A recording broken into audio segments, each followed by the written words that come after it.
Hi, Fashion Dolls. It is Thankful Thursday, May 22nd, and welcome to an all new episode of Style by Stevie. Our very special guest today is an actor, producer, and composer, and he was born in the Chicago area, Chi-Town. So when I think of Chicago, I think of Jennifer Hudson, I think of Sherry Shepherd, I think of Chance the Rapper, I think of Kanye West, so many others that grew up in the Chicago area. So he began playing guitar at age of 7 years old, at the age of 7. So, joining me in the dollhouse today, Fashion Dolls, we have Christopher A. Greer.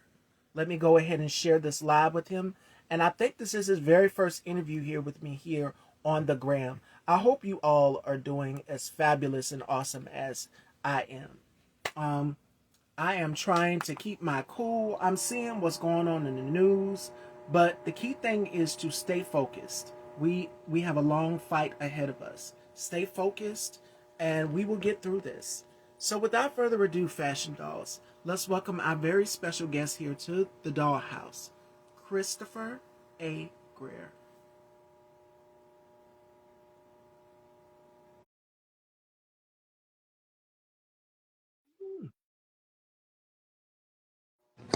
Oh, there we go. Hey, Hello.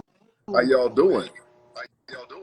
I'm doing wonderful. It is such a pleasure to have you here. Hey, it's a pleasure to be here. Yes, Thanks for asking. yes, yes. Such a pleasure. So before we kick off this interview, how has 2025 been for you so far? 2025 has been fantastic for me. I don't know if you've known. Um, Last week I was actually inducted into the Chicago Vocational High School Hall of Fame.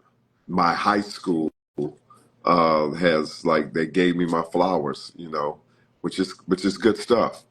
And then the next day, I graduated and got my bachelor's degree in theater and performing arts from Governor State University.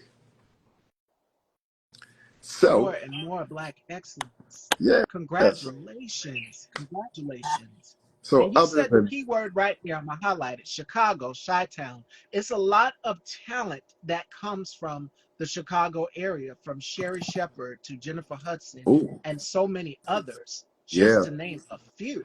yeah, So D. Ray for Davis, you, there's a whole bunch of us. Damon Williams, Bernie yes, Mac. and that's something. Oh, may he rest in Yeah, grace. That was one of the greats. yes. So that was going to be my first question for you: is what is it in the water that makes Chi-Town pop? All of the talent. What is it in the water up there? Wow, that is a fantastic question because that's something that no one has ever asked anyone in period in life. Um, Chicago has has everything. Number one, we have uh, we have like good food. We have good play. We have good areas to live in. We have oh wow, a beautiful skyline. We have some of the most talented people that have ever graced any type of format of acting, comedy, modeling, everything. So we are a melting pot of just super talented people, and just super blessed people, and I'm lucky enough to be associated with some of them, you know. But I don't think there's anything in the water, but I think what it is that the way that Chicagoans are made, you know, we have been compared to people from New York, L.A., Atlanta, the big metropolitan areas. We've been compared to them, but we have what's called that hometown attitude. We really push ourselves, and even though what I'm saying is a lot of positive things, we have a couple of negative things too. But uh, we're not talking about that. But but other than that, Chicago is a really nice place to actually raise your children. Um, I was raised in Chicago. I was born and raised in Chicago, and I live actually in the south suburbs right now. But I still occasionally have to go to Chicago just to get things done. You know, some of my acting gigs are in Chicago. Um, when it comes to entertainment, we have some of the best theaters that are in comparison with the ones that are in New York. We have Chicago on Broadway here, and so Okay. you could see Hamilton, um, you could see Rent, you could see almost anything that you could see in New York. You could see it here in Chicago. So it's the place. Absolutely. Hi, Aquino. Hey, girl. A long time no see. How are you? I am doing fabulous, and I hope you are as well too. Keeping up in good spirits, sending all of y'all love and light. Welcome as you come in, Fashion Dolls. We are here with Christopher A. Greer. Now, going back to your upbringing, your story, I Uh-huh. read somewhere that you began playing guitar at the age of 7. So you're musically inclined. You're not only a actor, but you produce, you direct. So tell us about that. Instruments. You grew up playing instruments at the age of 7. So tell Yeah. us. Yeah, I started off playing guitar when I was 7 years old. I went Wow. to Chicago Vocational High School at 13, and I was told that I could not play guitar on the marching field, so I had to learn a different instrument. So I picked trumpet because I loved Doc Severinsen and Snooky Young from the Tonight Show. They were just like so cool to me. And plus, I grew up with a few jazz artists that just came by the house. They were just friends of my father because my father he used to work for Playboy International. I don't know. I'm going off now to something else. We were talking about instruments, but the thing is that my godfather is Ed Thigpen, the drummer of the Oscar Peterson Trio. So Wow. so he was just Uncle Ed coming by the house, but. Uh, I picked up trumpet at 13. I was a instrumental music major at Chicago Vocational. And so I learned how to compose, how to arrange for symphonic band. And I was also in the jazz band. So I picked up a couple of instruments, French horn, baritone, tuba, French horn. I started tinkering a little bit with piano, and so by the time that I graduated, I had four scholarships. Well, three in music, Wow. one in academics, to Southern University, Grambling State University, and Bethune Cookman, and also DePaul University. And so what I did was I continued on using my musical talent to actually pay for college. So I got into the marching band in high school, and that's when I picked up a few more instruments. So it ended up being trumpet, trombone, baritone, tuba, French horn, guitar, bass, and drums. So and along with that, having the training of composition and arranging. That was like my focus until I got bitten by the uh, the bug of Acting bug? TV and acting Yes. bug. That's what I'm saying. Like, yeah. So yeah. And you've garnered a couple awards from this. You've garnered many awards for your musical achievements, your gifts during this time at the vocational high school. Mhm. Some of the achievements are as follows: Tradesman of the Year in Instrumental Music, the Louis Mhm. Armstrong Jazz Award, and 4 scholarships, 4 music scholarships to Uh, college. Three, So, how was three that? music, Three. three So, music and one academic. so tell us, receiving all of these accolades, what did your parents have to say? Because I always have to know. I know our parents are like, they're proud of us Wow. and they have their reservations about us wanting to do music and acting. But for you, what did your parents say? I know they must have been very proud. Um, kind of. Uh-oh. Kind of. I would say kind of proud. My father was not too much of a man that would show emotion. Now, my mother, on the other hand, she would give me my accolades, and they were the type of parents that would say, "Okay, what you gonna do next?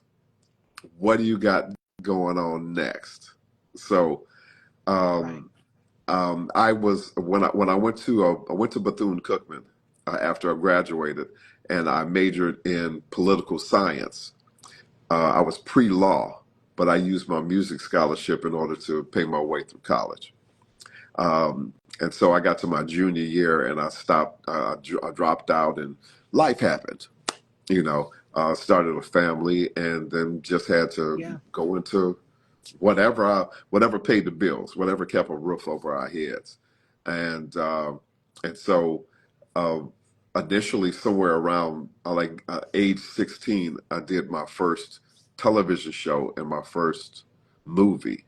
It was My Bodyguard, which was starred Chris Makepeace, Martin Mull, Ruth Gordon, and um, I did a television show for ABC called Lady Blue, which I got a chance to meet and greet Danny Aiello, which was one of the highlights. That he was so cool. I was like, you know what? That's what I want to do. I want to act, but I still had music, and I would be in different bands that were in my neighborhood, and I would start bands and things like that because I still wanted to perform. But the acting bug got me, even though I still play a little bit. So which would you prefer? The now you said life happened, starting a family. His family picked up the acting bug or the music bug because I know it transfers Wow. on to the offspring as well. Uh, yeah.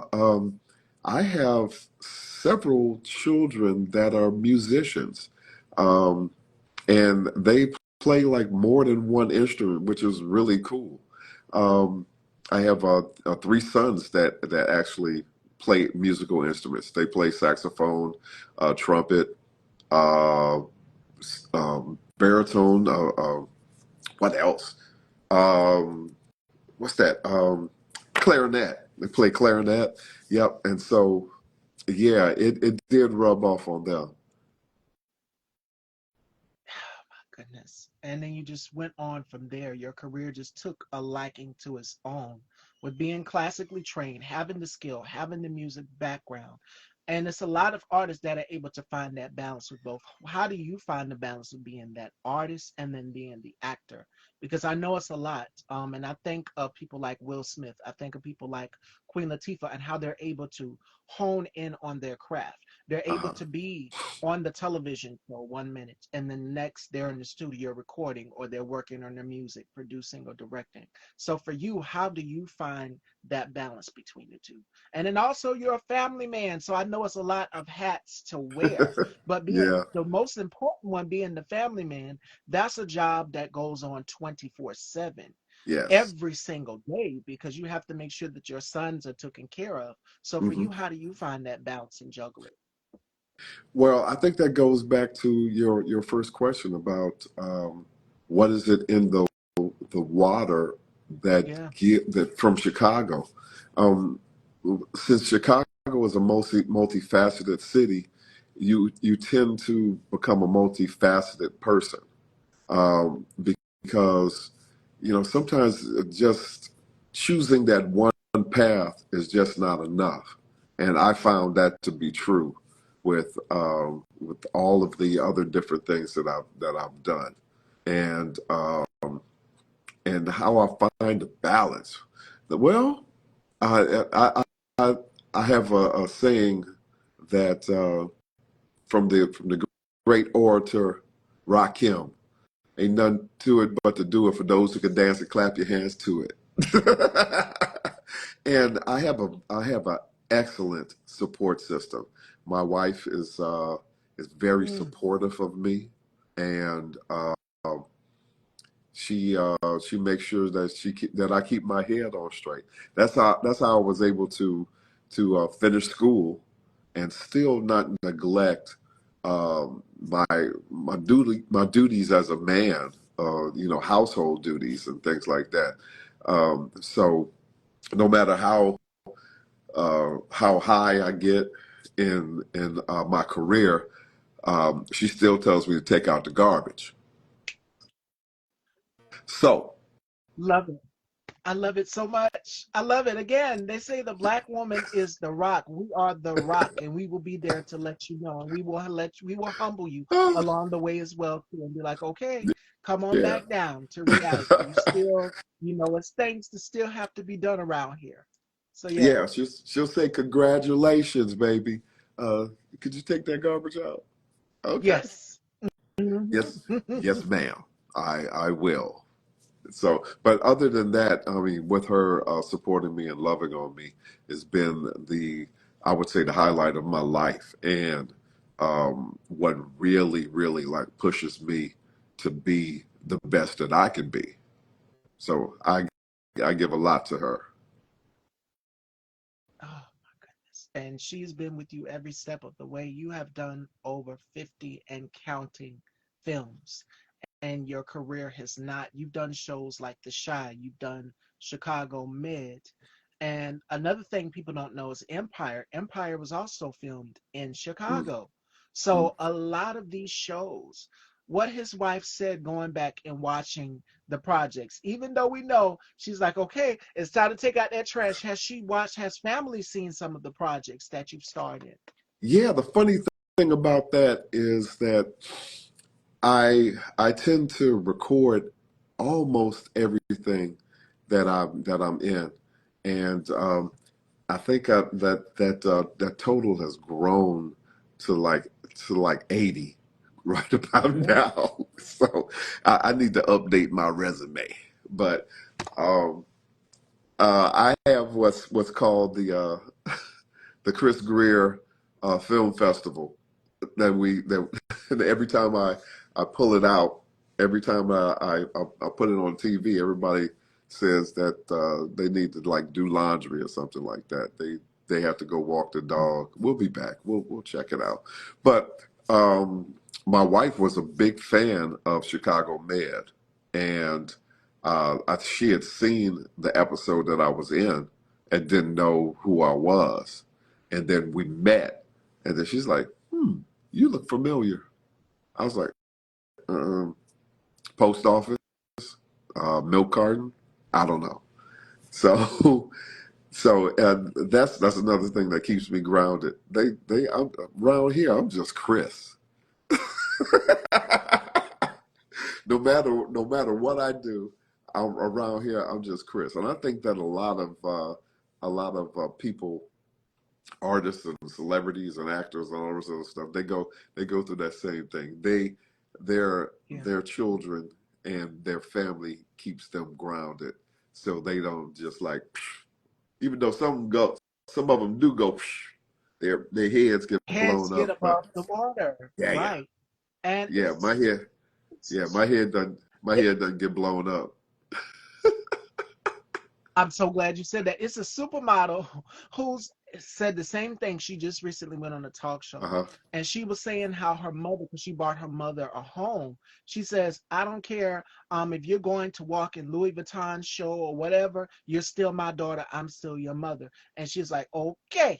So that's the same thing for family. They will remind you real Oh quick, yeah. make time for me, make sure, especially your parents, they will let you know right off the bat. Your wife, your spouse, whomever, they will Mm-hmm. let you know right up and then and there. And it's all about having a sense of being humble, never Yeah. losing sight of where you came from and the ones who have helped you. Because you say your wife, your sons, your family in general, being grounded. And that's something that I touched on yesterday with my guest, Dwayne Jordan, about having that support system and circle. A lot of Mm-hmm. people think that it is just me in the forefront, but I admitted something yesterday to a lot of people they didn't know. I have a team of Black women behind me. Uh, We are like an army. So it's not just a one woman right. army. A woman Mm-hmm. is in charge of hair, makeup.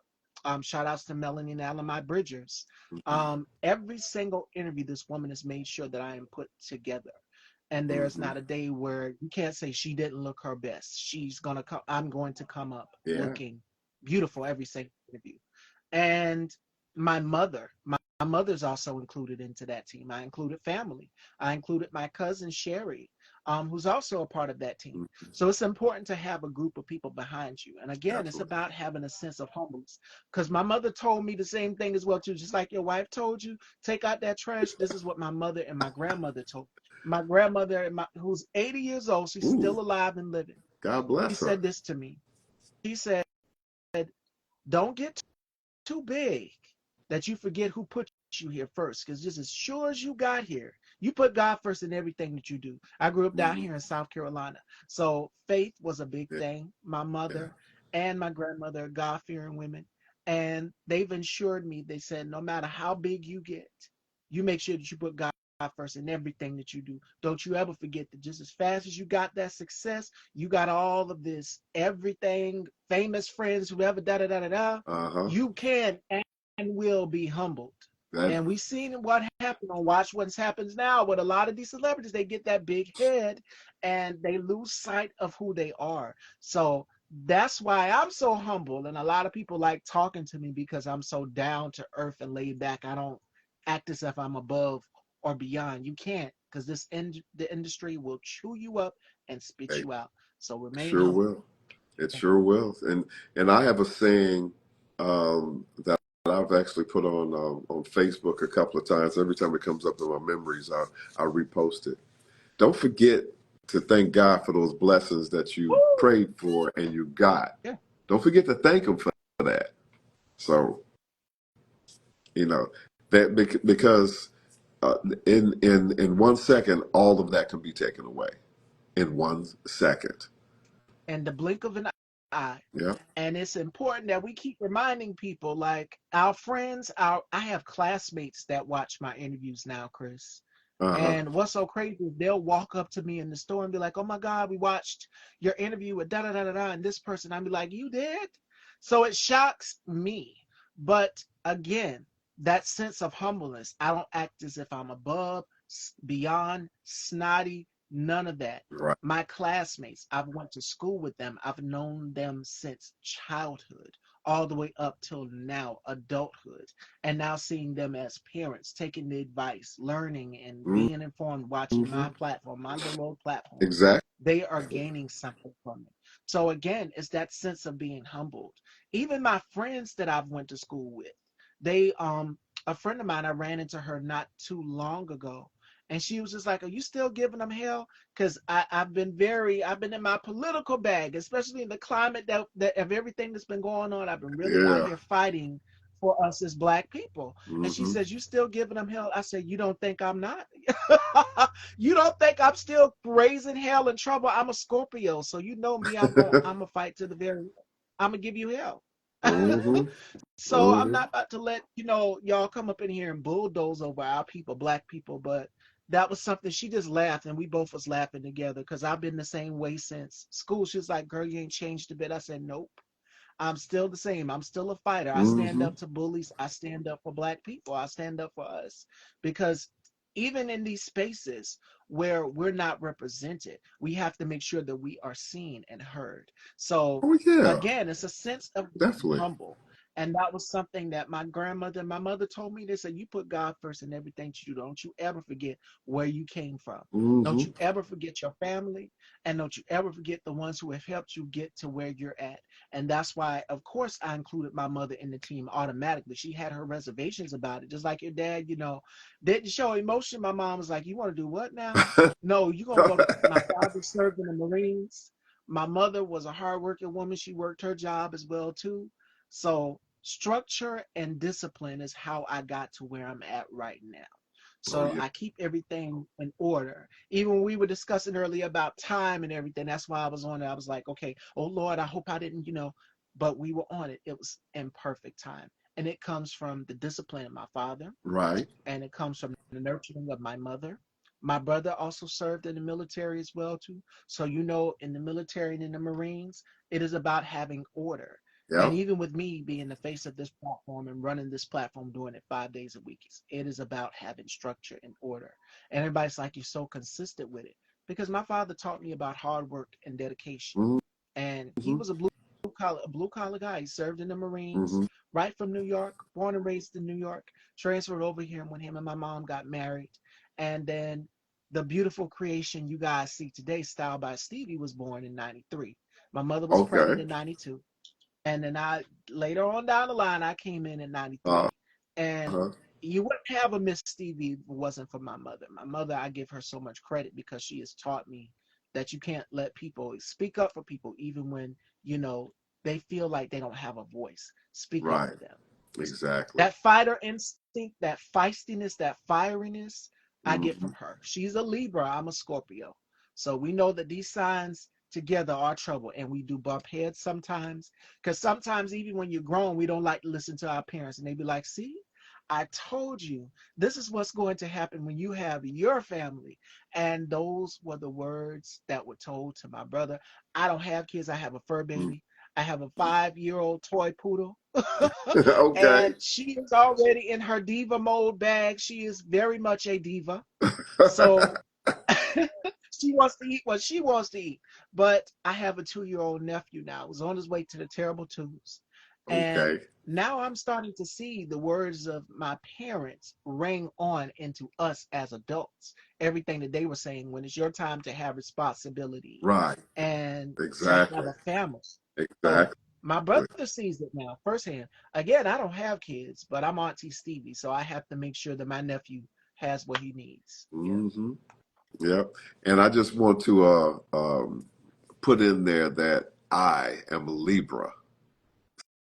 So you know how we are. Driven.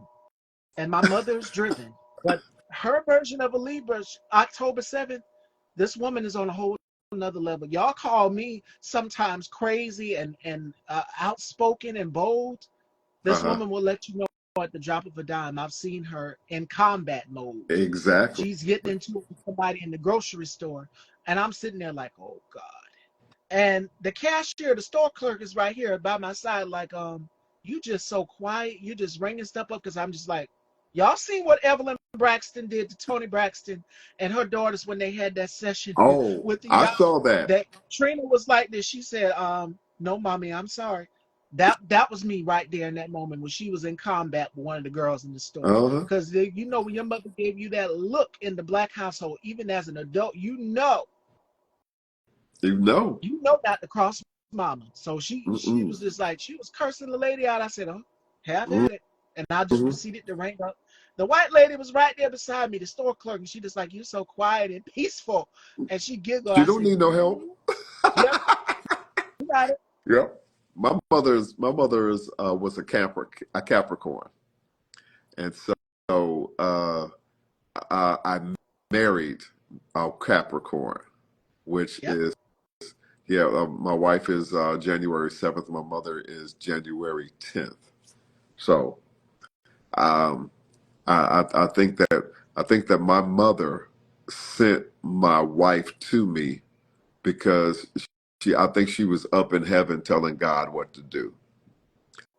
Yeah. I Yeah. kind of figured that my mama would be up there saying, you know what, you need to send her to my son, and he went bloop bloop bloop bloop, and it just so happened.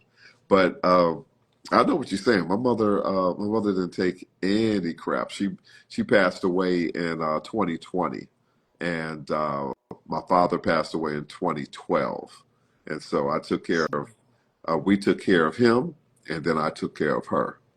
And so that's the strength that was instilled in me from actually both of them at different times. But yeah, I know how that is. I know how that is. And I actually um, saw how I wanted to raise my children by Mm, watching my parents.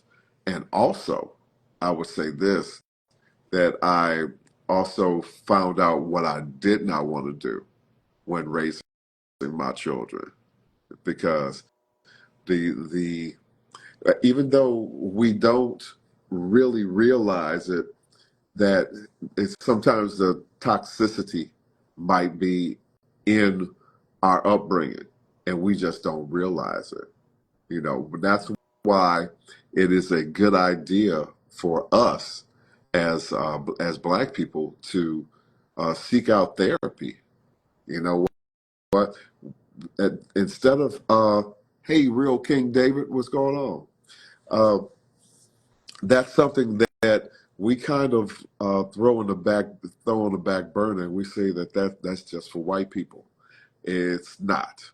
It's not, because for one thing, we don't know. Let's say I've never had chicken before, and I come over to your house, and you got chicken on the plate, and I'm like, "What is that? Is that chicken? You never had chicken? No, you eat chicken?" And so, depending upon how we were raised, what we've gone through in our lives is how we actually live our lives and how we actually portray ourselves to other people. So, therapy, what that does is it puts everything on an even keel, so you'll be able to see where your shortcomings are, and actually re have you actually unlearn and relearn things that you need to know in order for you to function as close as normal. I'm trying to do my quotes, and as function is as close to normal as you can. So I implore all Black people, especially men, to seek out therapy, because we we and I hate to start preaching, but we have what's called a male form of toxicity that we have been raised by. We think that it's called toxic masculinity, and so Boom. we feel that we need to go into relationships and we need to tell women what to do because we're a man. Uh, uh, I can't even picture myself telling my wife what to do, but Let alone our mama. If you either one of us, women, men, if you grew up in the household and you told your mama, they'd be like, "Come in here and take this trash out," and you tell them, "No, I'm not gonna do it." Your teeth would be on the floor in the Black household, or your yeah, bottom would be burned. Or what was even worse for us, we got was, "Oh, wait till I tell your daddy," and that put the fear of God in us. exactly. That's all she had to do. My dad's a truck driver, served, like I said, served in the And Marines, my father was in the and army. we knew Yeah, what he was, an iron fist. yeah. That he was the enforcer. My Hmm. mother would make the rules, he would enforce the rules. And so, but the thing is, when I'm talking about the male the toxic masculinity, is that we, instead of looking at our wives as being a teammate, we think that she works for us. She don't work for us. We're not the boss of her. She has an opinion. She has intelligence of her own. Well, unless you just so happen to have a woman that has no intelligence of her own. But I'm just saying, you should seek out a partner that is a partner, someone that you work together with. You know, and that's the way that we run our house, and those types of things are what's called learned behaviors, and so we have to unlearn that toxic masculinity gene, and we have to kick that to the curb, and we have to be able to be the one that has to treat their wives like an equal, you know and you'll see that the household will run a lot smoother if it's just treat each other as equals, not as a boss, or I like I've actually told my wife, I think once or twice, uh I said, I told you such and such, so and so. You told me what? What did you tell me? No. And I ain't trying to say that I'm soft now. I ain't soft. But the thing is that my household runs a lot smoother when sometimes uh, growing up, men uh, have to they have to be the lead singer. I've been the lead singer for years. Like, yeah, I'm the lead singer. I got the mic. I'm the lead singer. Sometimes man got to learn to play tambourine. Mm. You understand what I'm saying? That means that every now and then you need to sit back and play tambourine. It ain't your turn to lead sing. and you And see not yet. and you see you'll get your turn to be lead singer again, but this time you playing tambourine, man.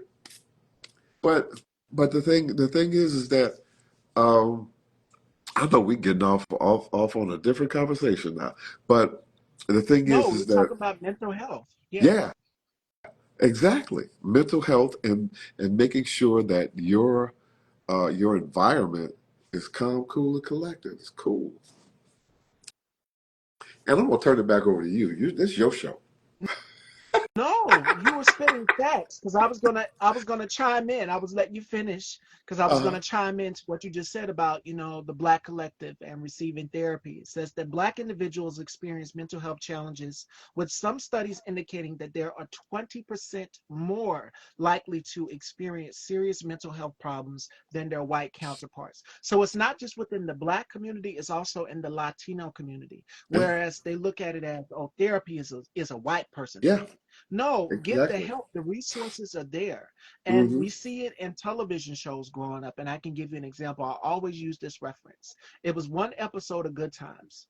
And I think you know which episode I'm talking about, Chris, where I've seen James all of comes them. in. Mm-hmm. Rest in peace to John John Amos. My Amos. Mm-hmm. God. Um, he came in and he was mad. I mean, mad at work, mad at everything. And I think it was Michael, JJ, one of them said something to him like, Dad, what is going on? And he took that chair from the table, Mm-hmm. the dinner table that they eat up in the mornings, and he slammed that chair against the The door, wall. and the Mm-hmm. chair broke. So then he went in the room and he slammed the door. Mm-hmm. Florida, was just like she didn't know what to do. And Right. it's because of mental health issues. So Mm-hmm. Michael was right.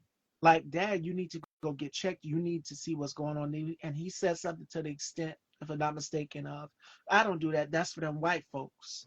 That's the Yep. theory that is in the Black community. That's with Yep. us. We think that therapy is only for white people, but it's for us as well too. We have the most underlying Mm-hmm. issues from 400 years of trauma experience. That cycle has to be broken. We have to break that cycle. And it also Yes. says that Black adults are also less likely to utilize mental health services and are more likely to face stigma related to mental illness. Mm-hmm. And we've seen it in shows like Empire with Andre Lyons. Is it Andre? Yeah, Andre, played by Trey Byers. Yeah, Andre. Um, Yeah. yeah, and how his character had bipolar disorder, Mm-hmm. and how it was one scene we see him where they were getting married, and there were like these big, beautiful, giant towers. Mm-hmm. He goes and pulls those whole towers down. Yeah. That was a powerful scene. It was. And that could have been anybody's family member who had an episode, who had anything, who lashed out or Exactly. blacked out. So Exactly. it Exactly. is important we talk about these issues. So I'm Mm-hmm. glad you were spot on. I was letting you go with it. I was letting you cook because I talk about mental health a lot on my platform, and how we, especially in these times and the climate that we're in, we have to make sure that we are protecting our peace, because your peace is sacred. And I can give you a list of celebrities who suffered with depression and Mm-hmm. bipolar disorder who are no longer here. One of them is my favorite singer, Whitney Houston. I believe Uh-huh. that Whitney, she had her demons. She battled with her demons. Mm-hmm. Another, and she doesn't really get her just due, would be Phyllis Hyman. I, And we I was knew gonna say, how Phyllis ended. I can't say the word, yeah, but we knew how she ended.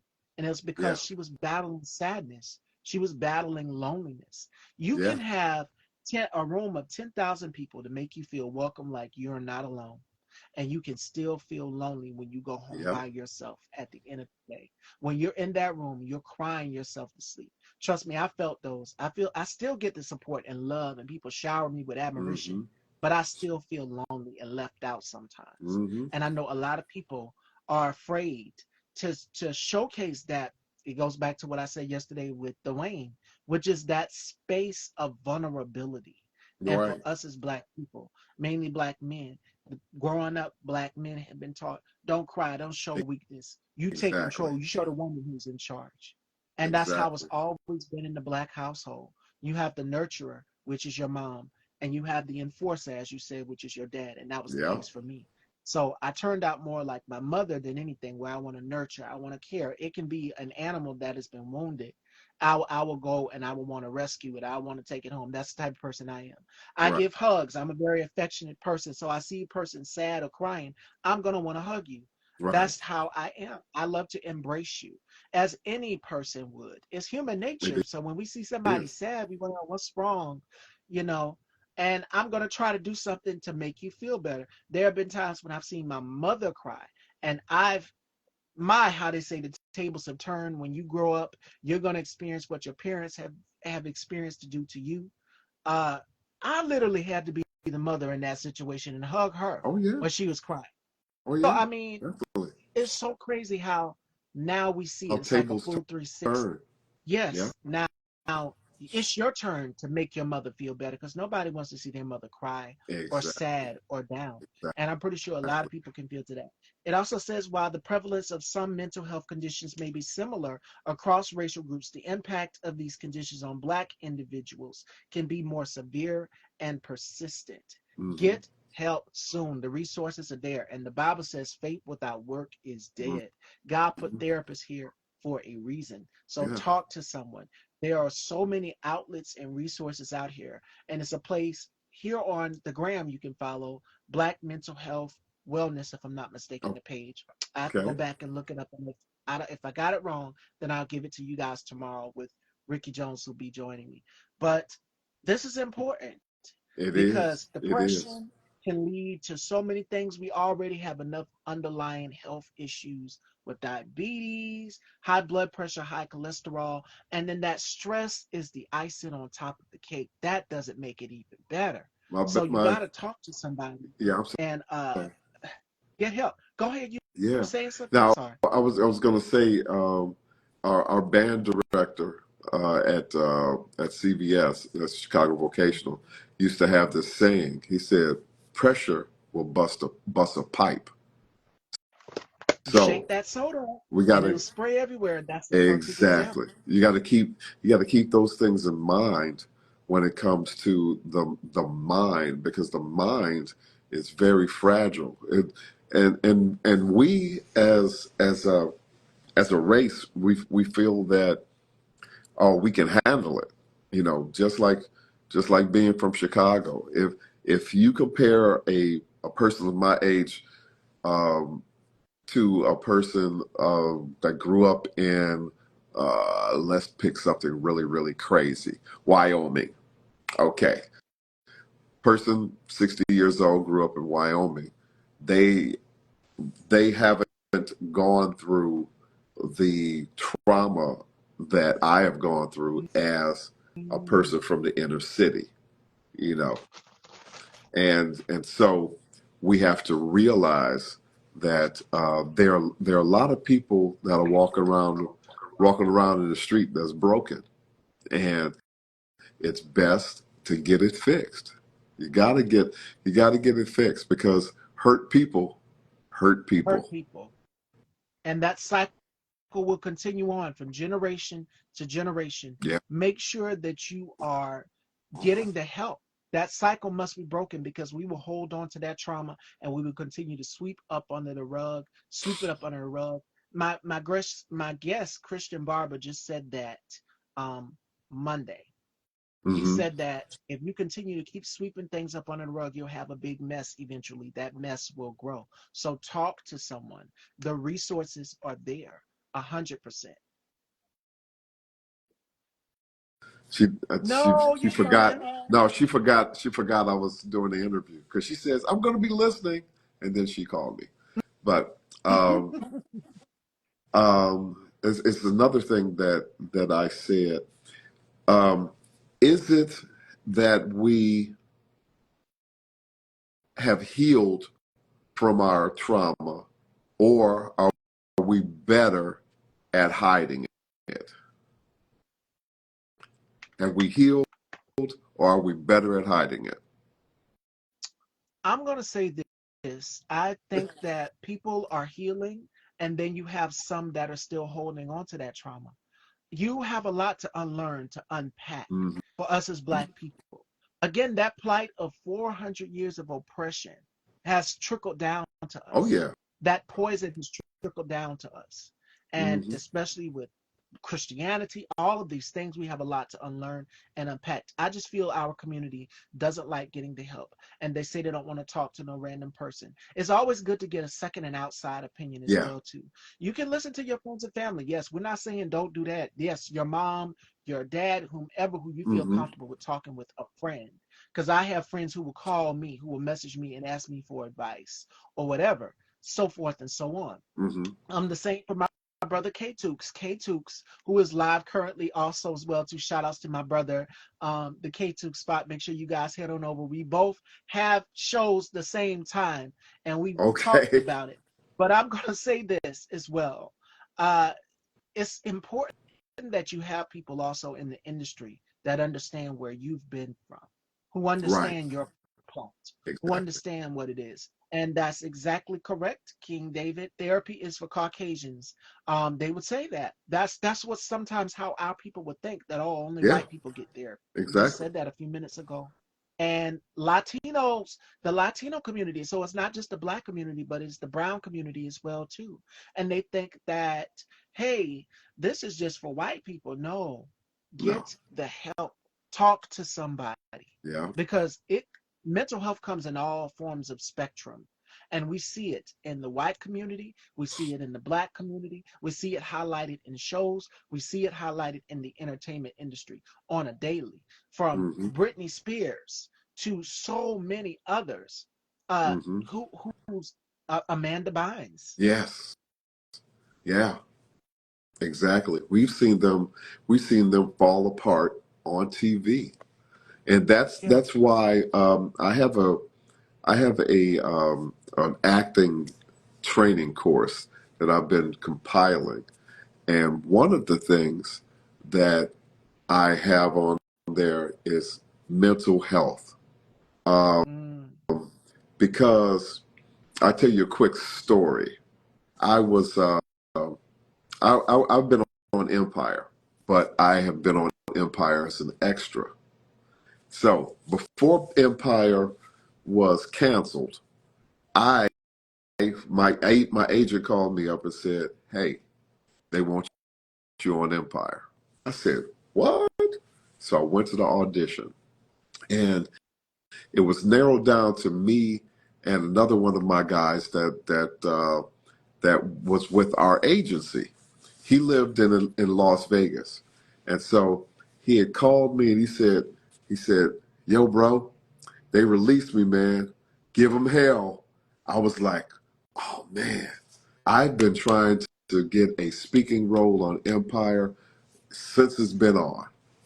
Now, I went in for the directors. It was a director's session, and so the young lady escorted me to the room where the director was, and she said, "Mr. Greer, Chris, this is Mario."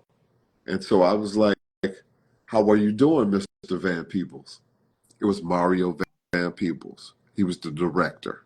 And so on the inside, it's like, "That's Mario Van Peebles, that's Mario." You got But to on the keep cool. outside, it was like, "Hey, Mr. Van Peebles." So I went ahead and I did the audition, and I smoked it. I smoked it. And so I was leaving out, and And Mario said, Mr. Greer, Mr. Greer, Mr. Greer. He said, I love your voice. I said, I got it from my mama. He he fell out laughing. And so I walked over to him and I put my hand out. I said, may I? He said, you sure can. So I shook his hand. I said, it's a pleasure to meet you, Mr. Van Peebles. He says, pleasure's all mine, Mr. Greer. I walked out, got in my truck, and then I was on the expressway going home. And my agent called me and she says, you were put on check avail, which is availability. Clear your calendar.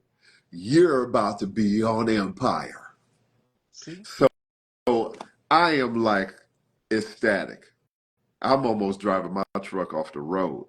So next thing you know, a couple of days later, I get another audition from my agent for Chicago PD. And so I go in and I'm like, oh man, when it rains, it pours. Yeah. So I went in there and I bumped into one of my buddies who was also one of the guys that was selected um, for the role in Empire. And he said, so what you up to, man? I said, well, I'm waiting on him to call me so I can go ahead and shoot this episode for Empire money. Yeah, yeah. He said, man, they shot that 2 days ago. I was like, what? He said, yeah, they shot it on the 17th. This is the 23rd, man. They shot that 2, 3, 4 days ago. And I was like, no. And then at that point, lady called me to go back to back to the office for the audition. I was like, yeah, okay. All right, man, I'll be back. I went back there. I ain't care about that audition. I was just, yeah. And then you see this up here, blah, blah, blah, blah, blah. Am I finished? And I left out. I'm mad. I'm hotter than fish grease. Now, I'm coming back from the same place that I did the other audition from. I'm coming down the expressway, and I text my agent. I was like, have I been released? Uh, let us check. We don't know yet. I was like, don't know. Okay, that's weird. So they emailed me back or texted me back and said, yeah, you were released. I was like, wow. At that time, and then I went home. During that time, my mother was still alive. And I stayed in my room for 24 hours. I did Oh, not, I left out of there to use the bathroom, and that's it. I didn't eat that whole day. I didn't turn on the lights. I turned off my phone. I was supposed to actually direct a movie that day, and I just ghosted them. And since I don't do that, if people know me, they know that I gotta have a really good reason to ghost you, because I just have that type of reputation where I'm going to be there by hook or by crook. This time, I took it hard. I went into a deep place to the point where I said, "Forget it." I said, what I'm going to do is I'm going to take care of my mother, because at that same time, my mother was dying of lung cancer, sorry. and so I was like, "Hey, what's going on?" That's a tip for tat, this and My that. colleague, Oh, tit for that's tat, cool. this and that. That's Shout outs cool. to Al. Yeah, shout outs Yes. to you. And so um, I spent 24 hours in that room and did not come out, because I was just gone. I was like, forget acting. I don't want to do it anymore. I'm just gonna take care of my mother. I'm not gonna do it. I don't have it.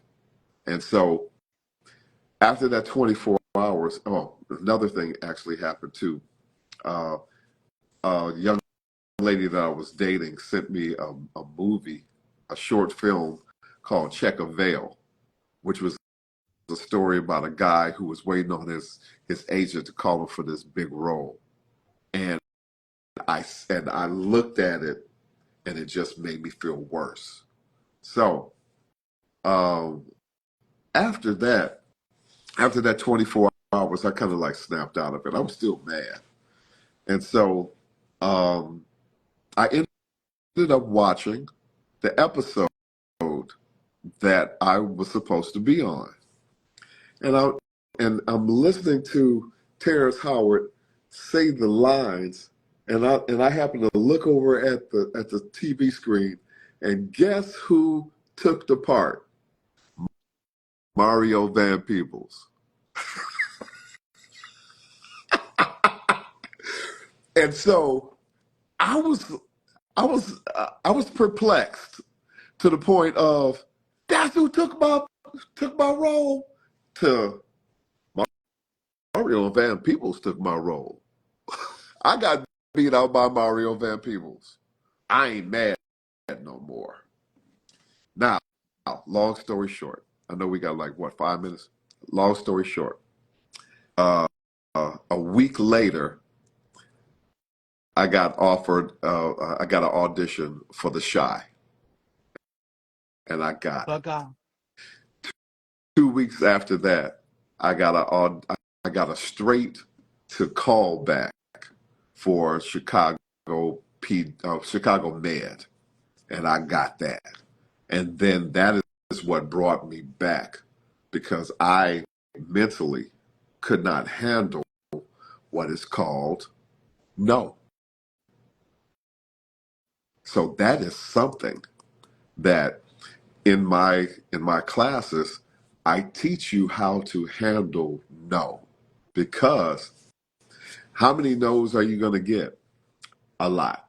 You get more no's than you're going to get yeses.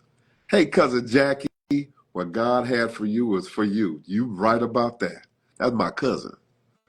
And so um, that is just one thing you just have to have in your head, that you're going to receive some no's.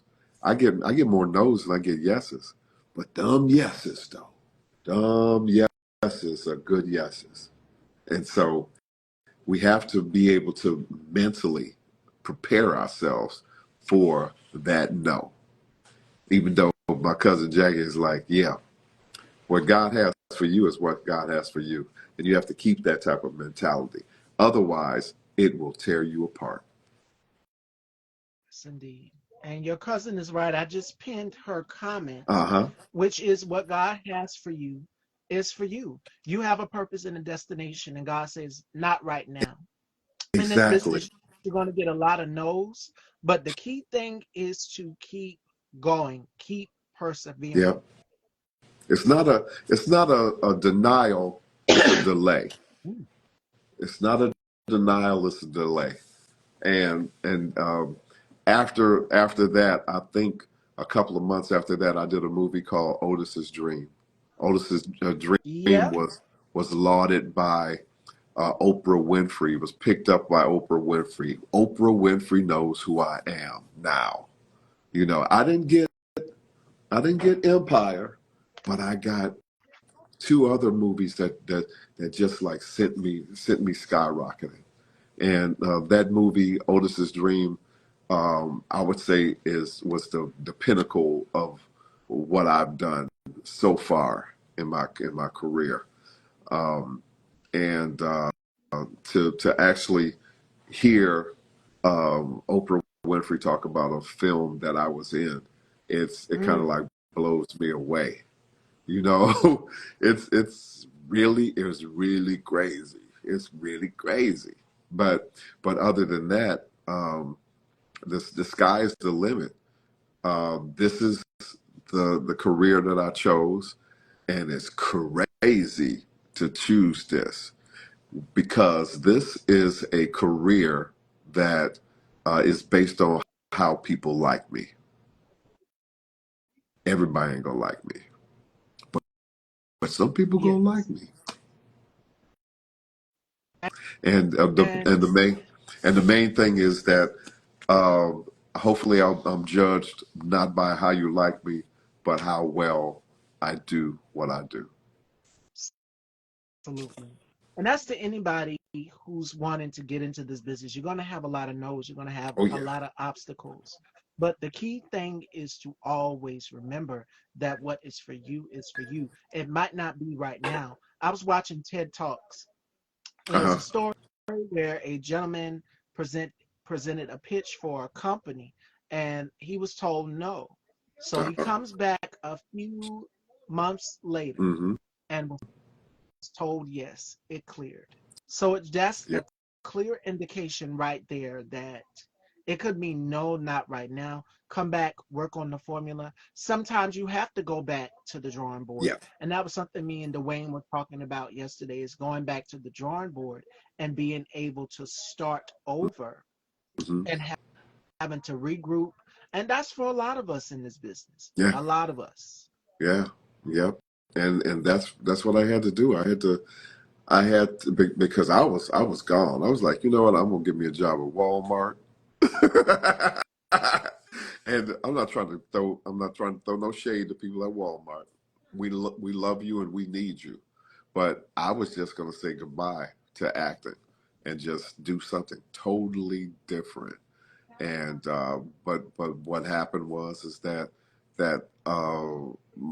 it, God brought me back and said, you know what? It's not a no. It's a not right now, and Yeah. it still came out to be advantageous to me. So I'm happy for that. I was laughing at me, tit for tat, this and that. Y'all laugh. What did I do? Oh, What did I do? But this is the thing. This is just a living testament that right there, from the part from Mario Van Peebles getting the part to you, this was just a milestone and a precursor to what God has in store for you currently exactly. right now. You have two projects in the works, and one of them is completed. And you have other things that are coming up as well too. That was going to be another question that I wanted to ask you is in the chapter of your story, do you feel like everything is complete? Do you feel like through all of the obstacles, everything you've went through, and this chapter here, do you feel like you're done or you still have more to write? Oh, I got definitely more to write. Um, after graduating last Saturday, um, I learned some things in college that I did not know. I learned from very a very astute professional professor that has been out in the world, and he poured into me what my main focus should be. And I'm going more into directing and also doing some acting at the same time. And also, I'm going to be doing a lot of writing because I became a writer while I was at Governor State University, and which turned me into a published author. I have like two stories that was actually printed in the Governor State Journal, and so that this is just it just like it was a turn that I took, but it was part of the journey. But that part of the journey is what I actually needed, which was to go back to school and learn what I didn't know. And Yeah. that has taken me forth to my ultimate journey of what I want to do. I want to produce, direct, write screenplays. I have like maybe about three different screenplays that are ready to go. Me and my wife, we have a production company, Greer Music and Film Works. Y'all can look it up, Google it. Um, we are about to partake into a larger uh, a larger project, which stay tuned for. If whoever's on it, you can actually ask for my friendship or follow me on Facebook or Instagram or whatever, Yes. and then you'll be in tune to what's next for Greer Music and Film Works and me and my lovely wife Felicia. So we have a lot of things that's on our plate that is going to it's part of the journey, and and even though I majored in theater and performing arts, what I learned in college was time management. I learned time management, and that was something that I really needed.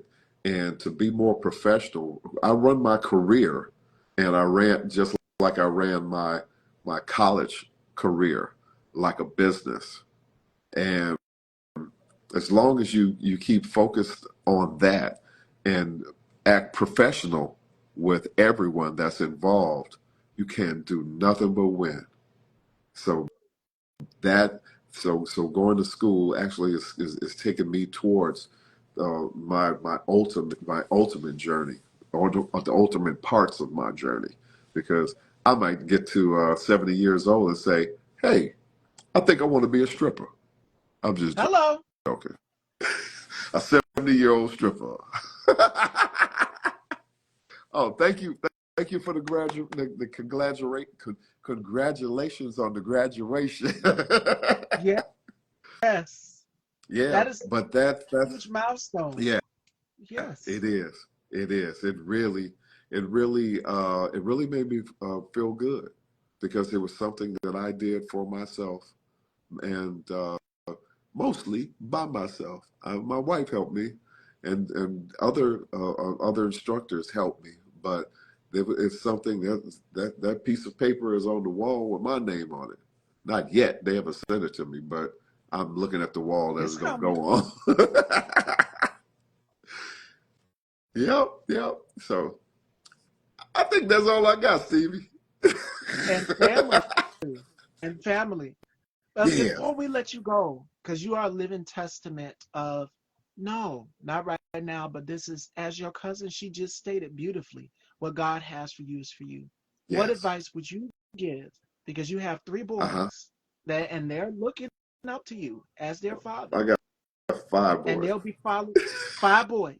I'm sorry, five boys, and they are following right in your footsteps, Yeah. looking up Uh, to you.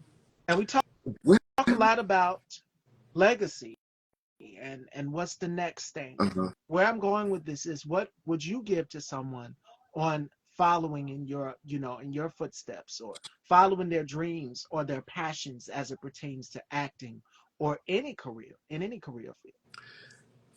Fail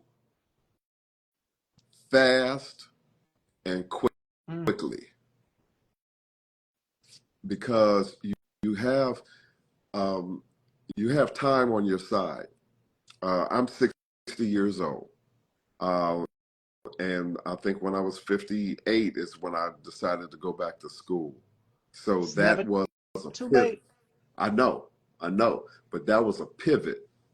I could have stayed at the car dealership or whatever I was doing there. Oh, I was working for Federal Express. I was a courier. But the thing is that pivot uh, could have gone either way. It could have gone positive, could have gone negative. But as long as you have in your mind to fail, fail and fail quickly, and get yourself back up off there and try something else. Do Yeah. something else. Because either that is for you and you just failed, or that's not what you're supposed to be doing. So to do that quickly, hopefully will show you which direction to go in your journey. And when you find what you want to do, when you find your journey, when you find your calling, don't let nothing stand in your way. Nothing. Nothing at all stand in your way. And that is what my dedication and my legacy should say. I don't know what it's going to say, because it's still being written. But other than that, never stop. Never stop. And I'm going to add on to that with today's final thought, which also ties into what Chris just said, which is, sometimes you have to get knocked down lower than you have ever been to stand back up taller than you were before. And I That's good want you stuff. all to remember that there's going to be obstacles that are going to be in your way to stop you from getting to the greatness or the next chapter of what's called life or what you want to pursue in your career or in your dreams. I create vision boards, and I would advise everybody to go and work on a vision board. If you have a journal, put it put it in a journal, put it on paper. Your thoughts, Mhm. the therapeutic is so therapeutic when you're able to put it on paper. Be able to transfer your plans, your dreams, your goals, everything you want to achieve. Put it in a gratitude journal. Write Mhm. about it.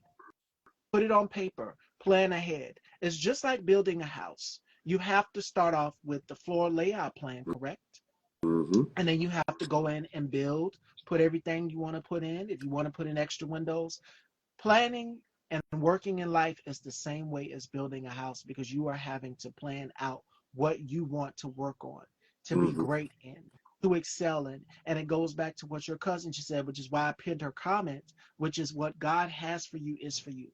I always knew I wanted to host a talk show and host a platform and be able to network and hear people's stories and share bits and pieces of Mhm. myself with the world. And I knew what the price I was paying for doing this, Mhm. which is you're going to get a lot of people who are going to ask you, what is going to be the next result? What should I do? What should I do? And I love that because I love to help people. That was something that I always wanted to do was help people and give people advice and just also bring a sense of joy and happiness to them.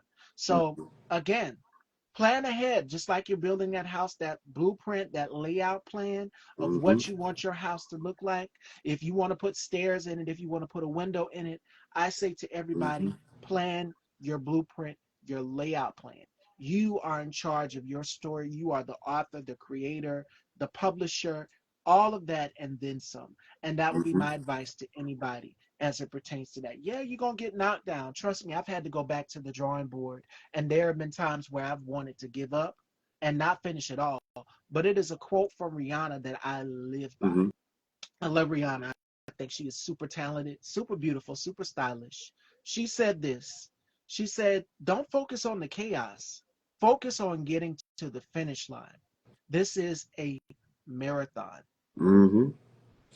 So, we have to keep going. If it's a marathon, you got to keep going. Sprint lightly to the end of that race to get to the very Exactly. end. And Exactly. that's to anybody following a passion or a goal or a dream that they want to work on to get to be successful in life. And that's something that I want to leave you all with. Again, you'll get knocked down, but the key trick is to get right back up and That's right. stand up even taller.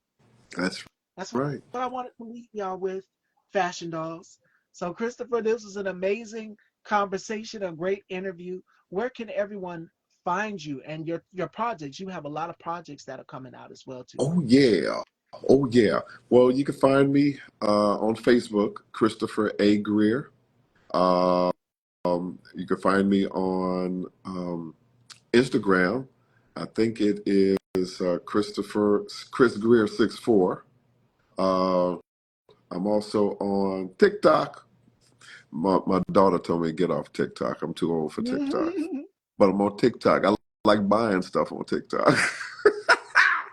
But yeah, I'm on TikTok, and I think that's it. But reach out to us. Check out our website, www.careermusicfilm.com. Sign up for put your email in there, and then you'll get all the updates that you need with what's going on with Greer Music and Film Works. We're going to be expanding until overseas, and then you'll be able to find things on Greer Media Worldwide, which is in the making. Uh, what else? We got Greer Music and Film Works on Facebook, and uh, and share, like, and all the rest of the other stuff. Yeah. And other than that, you can find me in the air. Mm-mm. In the air. It's going down. I'm sorry. No, you're fine. I'm a little crazy. And I want you all to be supporting. Make sure that you're following. Make sure that you're supporting. Hi, Deshaun. You missed it. Another great conversation. And this one will be uploaded to Style by Stevie Daytime on YouTube. So head on over and subscribe if you haven't hit that bell so you'll be notified. This is show 804. So thank you Wow. all so much for your love and your support. Yes, last week we hit our goal of 800 interviews. Okay. So make sure you guys are staying tuned. I want y'all to have a blessed and fabulous week. Joining me tomorrow, we have another legend in the building. Ricky Jones of the group Yours Truly will be joining me tomorrow. And you were about to say something, Chris. I I'm got I sorry. got one more, like they do in church. I got one more thing. Uh, Go go to ahead. my go to my YouTube page, Christopher A. Greer. Make sure you put the A in there because you're gonna get this white guy from Britain. So make sure you put the A in there and subscribe to my YouTube channel, Christopher A. Greer. Also Greer Media Worldwide. And I think that's about it. That's all I got. That's all I got. And make sure you guys head on over, subscribe, and hit that bell. Make sure you head on over, subscribe to Chris. Shout outs to my colleagues, Deshaun. Shout outs to my colleagues, Tit for Tat, this and that. Please go and check them out. We did a couple panels, a few panels together, and the discussion is needed to be had. So make sure that you're going to support them. Shout outs to Harold Cadero. Shout outs to Boss Man, the Objectivist. Shout outs to Bubs the God. Shout outs to Queen Spicy. Shout outs to all of you, King David, Pure Lux Salon. Shout outs to my brother K Tukes. K Tuke Spot. Make sure you guys head on over, support all Black content creators and creatives out here doing something monumental. And I want you all to be great and be intentional. Find something that is purposeful and be fabulous and be styled by Stevie. I love you, and I will see y'all tomorrow with Ricky Jones. Take care, everyone. Peace.